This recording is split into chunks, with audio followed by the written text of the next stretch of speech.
Hello you beautiful YouTube people, my name is Goggled and welcome back to another video. So today I am here to show to you guys the new massive update for World Fabricator 2. So in this update there are a handful of changes and some brand new features that I think you guys will find very useful. I hope you guys enjoyed this video. So I'm just going to go through some of the changes that I made to the commands, but if you want a full breakdown, I'll link the old video down below for you to go check in detail. Well, I guess this is technically the first change I made. All of the items are now in the same place, and these guys we will be using a bit later on. So all of the commands pretty much still work the same, except for the way that you specify the block data or the block state, whatever you want to call it. So back in ye olden days, Minecraft Bedrock used to have this feature where you would say stone and then followed by a number to specify, for example, if this is going to be andesite or granite or whatever. But this has been swapped out for a combination of just making things like andesite and normal stone two separate blocks, but also we finally got proper named block states. And so that is one of the main changes that was made. So this is now how you are going to be specifying the block states. As you can see, we have the acacia stairs, and then just in brackets we type out the block state and then what value you want it to use. This is the exact same way that the set block and the full command work in vanilla Minecraft. And yeah, as you can see, when we run that, we get a little message to say that our brush has been made. And now this should place down a bunch of stairs in a cylindrical shape. So memorizing all of the names for the block states is probably a lot of work. So luckily you don't need to do that. I actually added a new command that will help you with that. So you can just do exclamation block state and then the name of the block. In this case I am going to check out the block state for water. And if we run this, we can see that the valid block states for water is a liquid depth, that is the name of the block state, and here we have all of the possible values. So in this case it is going to be 1 through 15 and the default block state for water is 0. But if we were to change this to say oak stairs, we can see that oak stairs have upside down bit, false and true, and by default the upside down bit is set to false and the direction is 0. So hopefully this should make your life a little bit easier. So the last command that I made some changes to is the pattern command, and yeah, I basically just removed it entirely. You can still use the pattern, but I just changed it to be a brush type instead of its own separate thing.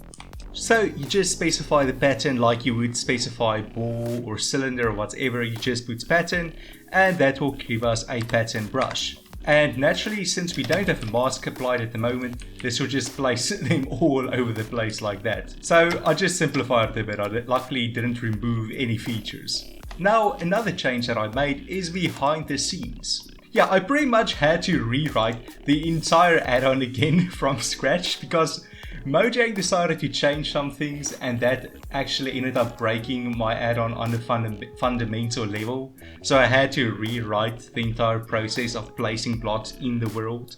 But this version is way better now, and things like the custom commands now have their own proper system, which is more scalable. And so what this means is hopefully in the future it shouldn't break as easily and should be easier to support. So a nice side effect of this code-based rewrite is the fact that there were some serious performance gains with the new implementation that I did. So some of you might have noticed that when using incredibly large brushes or a lot of masks, that there was quite a bit of lag, and sometimes, especially with massive brushes like 20, the game would basically just freeze up if you were playing on like a mobile phone. But with the new system you can do that with pretty much zero lag, because I optimized the way that the shapes are calculated pretty massively. So the way that the new system works is all of those shapes like the cones and the balls are calculated beforehand on my computer, and then they are further optimized to reduce the amount of calls that I need to make to full block. But just in case you don't believe me, I created this ball brush with a radius of 20, and as you can see, I can place this, and there was like zero lag in placing all these massive balls into the world. And these massive balls actually lead into another feature that I implemented. Let's say that I am building something like this, and I hold down click.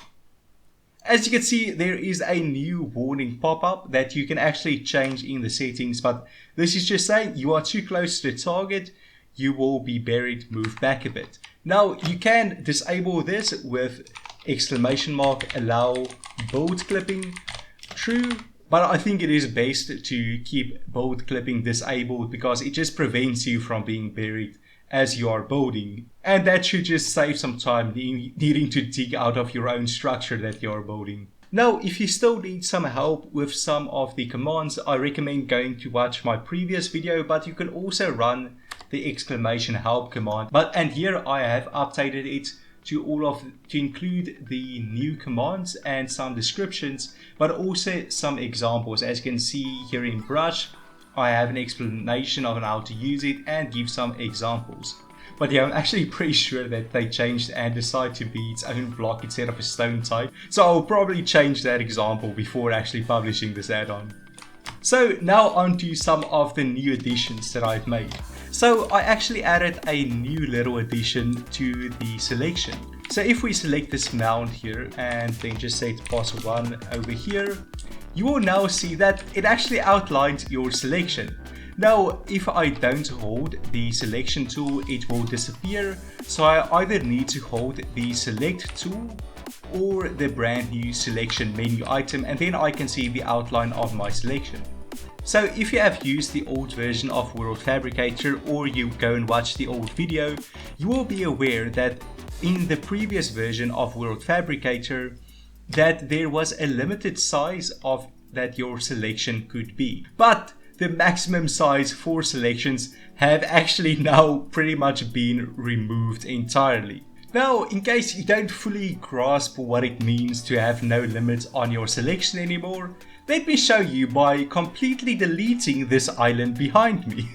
So I'm going to do position 1 over here, and then I'm going to set position 2 to somewhere around here.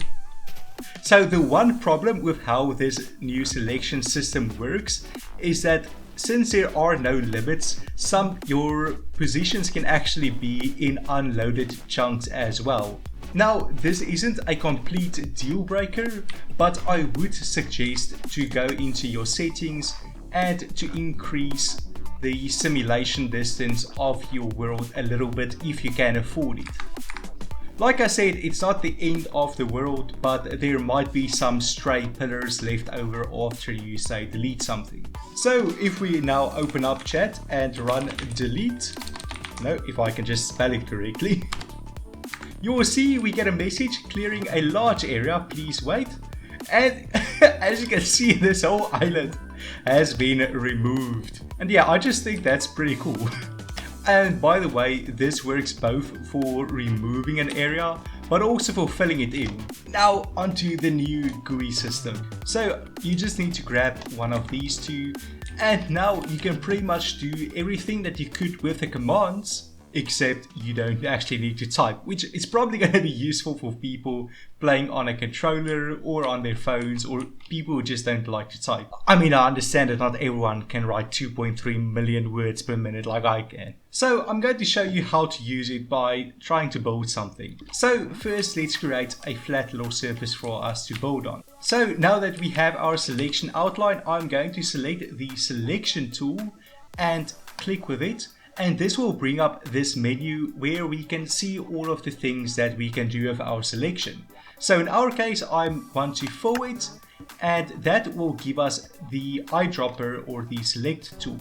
So with this in our hand, we can go over to any block and just punch that block, and now we will get this pop-up, fill your selection with Minecraft grass. Yes, we want to do that. And now our selection has been filled. So now that we have our platform, we can create a brush. So I'm gonna click it as well. We're gonna select new brush, And you know what, I want a ball brush and I want it to be of size. This is a small bold plot, so I think we're gonna only need a brush size of 4. And we are in need of some sand, so I'm gonna grab some sand from my inventory. We can just plop it down, use the select tool on it, and now we can see brush shape. We have a ball brush shape that's of size 4, and we're gonna be using sand. And now, as you can see, we can just use it as normal. Now I think this is about how far we are going to get with just the ball brush, so I'm going to swap it out for a cylindrical brush by clicking this one again, edit brush, and now I can choose to change the shape and change this to be a cylinder. And now if there is anything else I want to change, I can change that as well, or I can just close this window. And now we will be using the cylinder shape to paint. Now I'm just going to select this whole thing by either using the X, or I can just do position 1. So now that we have our area selected, we want to change out all of the sand for stone. So how we're going to do that is by selecting the full width option. Then we can go ahead and select some of the stone down here, if I can reach it. Then we're going to say I do not want to fill it, I want to apply a mask first. And now we can just go over and select the sand, and we'll get this confirmation for all of the Minecraft sand with stone.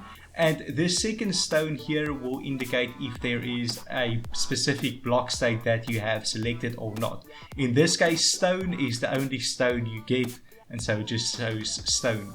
So we're going to fill this, and now we can see that all of the sand was turned into stone. Now I'm going to choose to make a new brush, so I'm just going to create a pattern this time, and we can get a pretty large pattern. Let's make it say 13, get that going, and then I think what will be a good contrast block. Let's get some cobblestone first, so we're going to use that for our brush, and then we want to apply a mask. So we need to go into edit brush, then we can set a mask or remove an existing mask.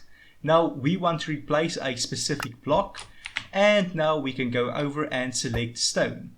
And as you can see, we get a little printout of the mask that we have. Now the only difference between using mask through the UI versus the command system is that you can only mask one block at a time. If we were to use commands, as you can see, we can actually mask multiple blocks at the same time. But that doesn't matter too much. Typically you are only going to need to mask one block, or you can just go through with a second pass. So I'm going to choose to just paint in a little bit of texture on our mountains here. Yeah, I think that looks nice. Now by default the brush behavior is set to replace, and what this means is, like, as you can see, the dirt gets replaced by the blocks that we are placing with the brush. But this is not exactly what we want if we want to just place a layer of snow or a layer of grass on top of our build. So to avoid this, we can choose to mask air blocks. So the way that we're going to do that is by going to edit brush, set mask, and here we are going to choose replace air. And now we actually won't replace any of our blocks, we will simply replace the air blocks around them. Now you can also mix and match this with the commands. So at the moment I still have the brush that was made with the menu, but I can also go in here and choose to make the blocks stone, and I want to mask all of the sand blocks. And now we can actually just paint these layers as well. Although mind you, a cylinder is probably not the best painting shape. Let's change the shape. Is my desk falling apart? Just change the shape to the ball, because that paints the best. And now we can easily paint in this little new addition of ours. And since we want to turn this plateau into grass anyways, it's probably just the simplest to use the selection tool to fill this with some of the grass. but just replacing the sand, of course. And would you look at that? And yeah, after some finishing touches, we have pretty much built this entire thing in like 5 minutes. And most importantly, pretty much no typing was involved. Now, I didn't go over absolutely everything, but I think most of the buttons are self-explanatory, or at least if you already know how the commands work, yeah, then this works the same. For instance, we can go ahead and copy this selection, and then we can just paste our entire selection here again. I mean, that is kind of cool that you can just move stuff around like this. And so yeah, thanks for sticking around, watching my videos and subscribing. It really means a lot. And if you enjoyed this video, maybe consider subscribing yourself if you have yet to subscribe, if you want to support these types of videos and add-ons that I develop. But thanks for watching, guys, and I will see all of you again in the future with a brand new video. Cheers!